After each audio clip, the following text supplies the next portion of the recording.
Dans cette vidéo, je voudrais te parler d'un métier méconnu qui m'a rendu libre. C'est un métier qui a absolument tout changé pour moi.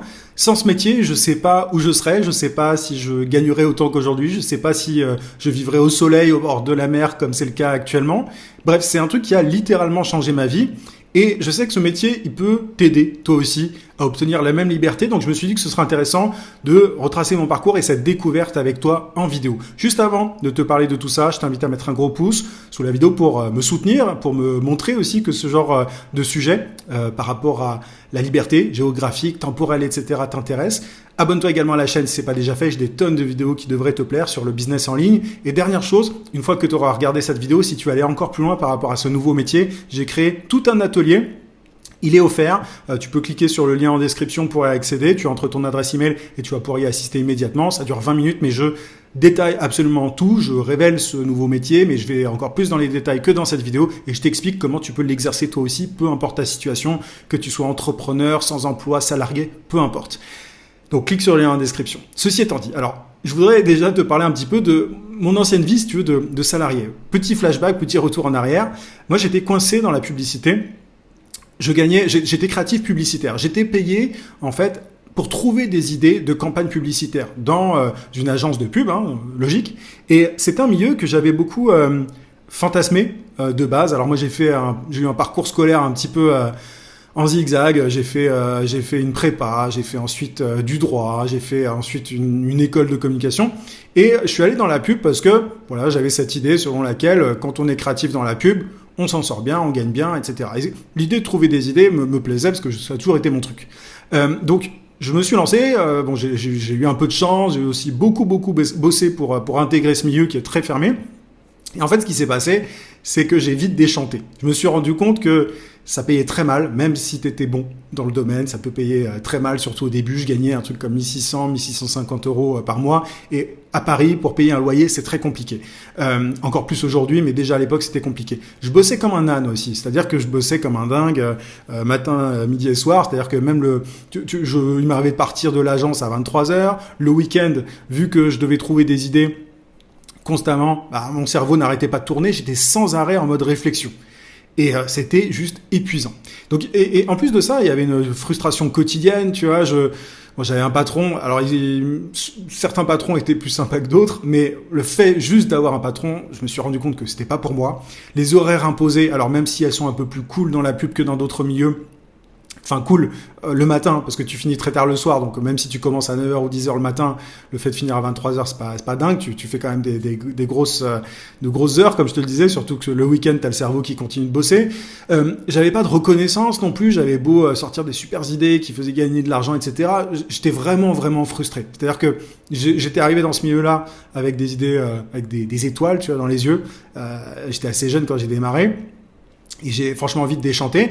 Et un jour, donc j'ai enchaîné des stages, ensuite des CDD, et là on allait me proposer un CDI et je l'ai refusé. C'est-à-dire que j'ai envoyé, donc c'était quasiment acté, enfin c'était acté, et j'ai envoyé un email à mon patron lui disant que je m'en allais à la fin de ma période de CDD, que voilà, moi en fait ça m'intéressait pas d'avoir de CDI. Et bon voilà, on a eu une discussion, etc. Mais je me suis barré sans vraiment de filet de sécurité, c'est-à-dire que je savais pas vraiment ce que j'allais faire, je savais pas vraiment comment j'allais gagner ma vie, mais j'étais arrivé à un stade où j'en avais ras-le-bol en fait. Trop de frustration, trop peu de reconnaissance, trop peu d'argent clairement, et puis un cadre de vie qui me plaisait pas, j'en avais ras-le-bol d'être entassé dans le métro, aller dans des endroits pas cool, enfin je t'épargne les détails, mais bon bref, c'était vraiment pas dingue. Et ce que j'ai fait au début, c'est que j'ai proposé mes services en tant que community manager, en tant que freelance. C'est ce que j'ai trouvé de plus pertinent parce que déjà en agence, ce que je faisais, c'est que j'étais, tu vois, payé notamment pour trouver des idées de campagne digitale. J'étais dans la branche digitale de l'agence de pub dans laquelle je bossais. Donc, je me suis dit, bon, community manager, c'est ce qui se rapproche le plus de ce que je sais faire. Je vais pas réinventer la roue, je vais aider des boîtes à trouver des idées de poste. Et bon, évidemment, je devais faire de la gestion aussi derrière de leur réseau. Mais j'ai commencé comme ça. Et franchement, bon, les premiers mois, ça a été un peu galère. Ça n'a pas été évident. J'ai beaucoup bossé. Je me rappelle notamment d'un été, je bossais, je sais pas, 13 heures par jour, un truc comme ça, pendant tout l'été, c'était vraiment pas dingue.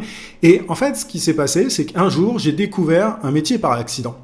Et ce métier, c'était le fait de démarcher sur LinkedIn, démarcher des entreprises sur LinkedIn, générer des leads, des prospects qualifiés pour d'autres entreprises sur LinkedIn. Alors comment est-ce que j'ai trouvé ce métier-là? C'est assez simple, c'est que pour ma propre activité d'indépendant, j'ai entendu parler de LinkedIn. Voilà, je regardais on m'en parlait, je consommais du contenu sur le sujet, notamment aux États-Unis. J'entendais des gens dire que c'était là que se trouvaient les meilleurs clients. Et en fait, du coup, je me suis dit, je vais chercher mes clients sur LinkedIn. Et en fait, je me suis pris au jeu. J'ai développé une certaine expertise par rapport à LinkedIn et ça m'a amusé, en fait, d'être en mesure de décrocher. En fait, je voyais ça un peu comme un jeu vidéo, de décrocher des appels téléphoniques avec des prospects directement sur LinkedIn en envoyant de simples messages. Et en fait, c'est grâce à cette réalisation, tu vois, c'est grâce à cette méthode pour trouver des clients pour mon propre business de community manager que j'ai découvert le métier de prospecteur, de setter en fait. On parle de setting. Le setting, ça vient de appointment setter, c'est le fait de générer des rendez-vous et tout ça en envoyant des messages. Donc le setting, c'est le métier que j'ai découvert. Je me suis rendu compte qu'on pouvait proposer ce service-là à des entreprises. Au lieu de prospecter pour moi, je me suis dit que j'allais pouvoir démarcher pour le compte d'autres entreprises. Donc en gros, trouver des prospects qualifiés pour des entreprises. Le but, c'était d'envoyer des messages en utilisant le compte de ces entreprises et leur générer des appels téléphoniques. Et derrière, mes clients s'occupaient de conclure, si tu veux, la vente par téléphone. Moi, tout ce que je faisais, c'est que j'envoyais des messages régulièrement à des entreprises que mes clients ciblaient. J'obtenais un rendez-vous téléphonique avec les décideurs de ces entreprises pour mes clients et j'étais payé derrière. Donc, en fait, je me suis rendu compte qu'il y avait énormément d'entreprises qui recherchaient cette compétence, en fait, qui avait besoin d'appels téléphoniques avec des prospects. Il y a plein de boîtes qui ne savaient pas comment faire. Encore aujourd'hui, d'ailleurs, il y en a plein qui savent pas comment faire. Mais j'ai gagné mes premiers 1 000 euros de cette manière, puis 2 000, puis 3 000. Et en fait, j'ai vraiment très bien gagné ma vie comme ça.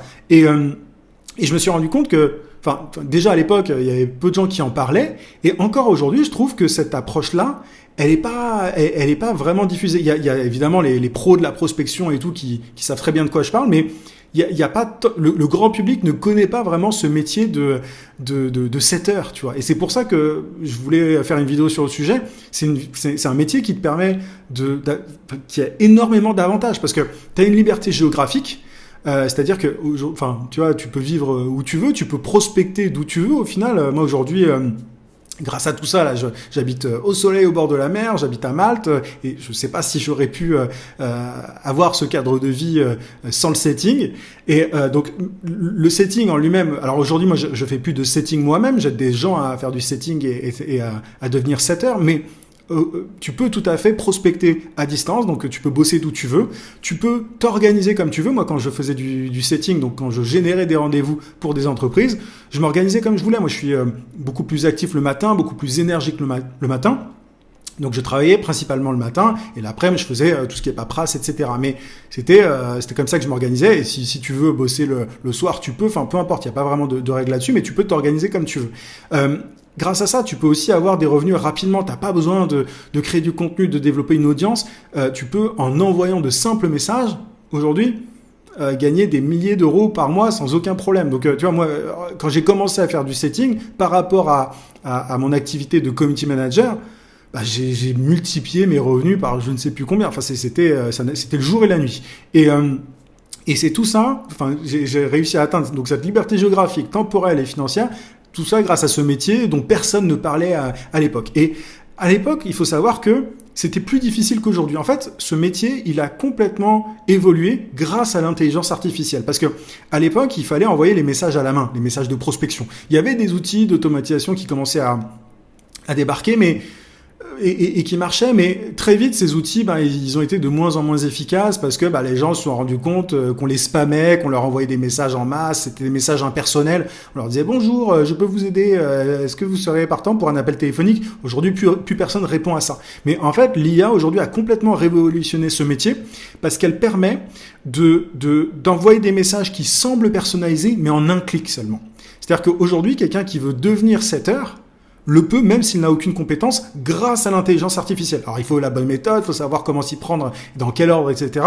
Mais aujourd'hui, ce métier est encore plus accessible. Parce que moi, à l'époque, déjà, j'avais des facilités sur tout ce qui est écrit. J'étais concepteur-rédacteur dans la pub, donc j'étais payé à trouver des idées, mais aussi à trouver des slogans. Enfin, on dit pas slogan dans la pub, on dit des accroches, des signatures, mais j'étais bon déjà pour écrire et écrire pour convaincre. J'étais copywriter, hein, c'est ça le mot en anglais. Donc j'avais des facilités, mais même avec ces facilités, j'ai dû me former en prospection, voir ce qui marche pas. Aujourd'hui, quelqu'un qui veut devenir setter, a beaucoup plus de facilité. Le métier est devenu vraiment différent. Moi, je parle de setting IA. On peut devenir setter IA ou AI setter en anglais. Et grâce à l'intelligence artificielle, c'est vraiment le jour et la nuit. Tu peux vraiment très bien gagner ta vie, bosser d'où tu veux, etc. Et pour moi, aujourd'hui, c'est une opportunité en or parce que il y a très peu de concurrence parce que l'IA, tu vois, c'est quelque chose qui est très récent. Donc, il y a très peu de concurrence aujourd'hui. Si tu veux devenir AI setter, t'as un boulevard devant toi, t'as des entreprises qui sont prêtes à payer cher parce qu'elles ont besoin de générer des rendez-vous téléphoniques régulièrement. Elles ont beaucoup de prestataires aussi qui les déçoivent. Il y a beaucoup de gens qui sont mauvais. Tu vois, même il n'y a pas tant de monde qui est sur le créneau, mais ceux qui sont sur ce créneau-là, souvent ils font n'importe quoi. Ils automatisent bêtement avec des messages qui ressemblent à rien. Moi, je parle très très souvent avec des boîtes qui me disent oui, on a fait appel à quelqu'un, c'était pas terrible et tout. Enfin, ça arrive très souvent, mais parce que les gens n'ont pas la bonne approche et ne savent pas bien utiliser l'intelligence artificielle dans le cadre du setting. Comme je te le disais, c'est une opportunité en or aussi parce que tu peux avoir accéder à ce métier, avoir des résultats même si t'as pas d'expérience grâce à l'IA. Et en fait, t'as une grosse demande du marché, mais t'as peu d'offres. En fait, t'as une offre, mais qui est pas aussi importante que la demande. Il faut savoir que tu as plus de 800 000, il me semble, entreprises aujourd'hui sur LinkedIn, en France, juste en France. Hein. Donc, tu imagines le bassin de prospects énorme par rapport à d'autres opportunités. Quand on parle de business en ligne, certains te disent « Ouais, il faut que tu deviennes monteur vidéo, ouais, il faut que tu deviennes copywriter, ouais, il faut que tu deviennes... je sais pas quoi. » En réalité, souvent, les personnes qui font ces quelques métiers là que je viens de te citer, elles s'adressent au même bassin de prospects, aux mêmes gens, c'est-à-dire les coachs et les infopreneurs. Sauf que les coachs et les infopreneurs qui gagnent bien leur vie, notamment en France, il y en a, mais il y en a pas des milliards. Alors que là, je suis en train de te dire que tu as des tonnes d'entreprises sérieuses, tu vois, qui ont besoin de générer des rendez-vous téléphoniques avec des prospects qui savent pas comment faire, qui n'ont pas le temps. Et elles trouvent personne en fait pour faire ça pour elles. Donc voilà, c'est une opportunité qui est énorme. Et si je devais recommander à quelqu'un de lancer un business, enfin quand on me demande en gros quel business en ligne je dois lancer aujourd'hui, je recommande forcément le setting IA, qui est encore une fois la version évoluée du setting de ce que j'ai fait il y a quelques années, parce que c'est juste évident. Tous les avantages en fait sont énormes par rapport aux inconvénients. Alors il faut se former, il faut la bonne approche, etc. Il y a plein d'entreprises qui en ont besoin. Tu peux gérer ça comme tu veux et bosser d'où tu veux. Tu peux très bien gagner ta vie. T'as pas besoin de créer de contenu. Enfin, c'est absolument énorme d'un point de vue avantage. Donc, si tu veux en savoir encore plus, si tu veux que je creuse ce sujet, tu cliques sur le lien en description pour accéder à mon atelier en ligne offert. Voilà, dans cet atelier, je détaille absolument tout. Je te donne plus de détails encore sur ce métier, comment il fonctionne et comment est-ce que tu peux l'exercer rapidement si tu as envie d'avoir un business en ligne qui te rend libre. Mets un petit pouce sous cette vidéo si ça t'a plu. Ça permet toujours d'aider la chaîne. Je te souhaite plein de succès en tout cas. Je te dis à très vite.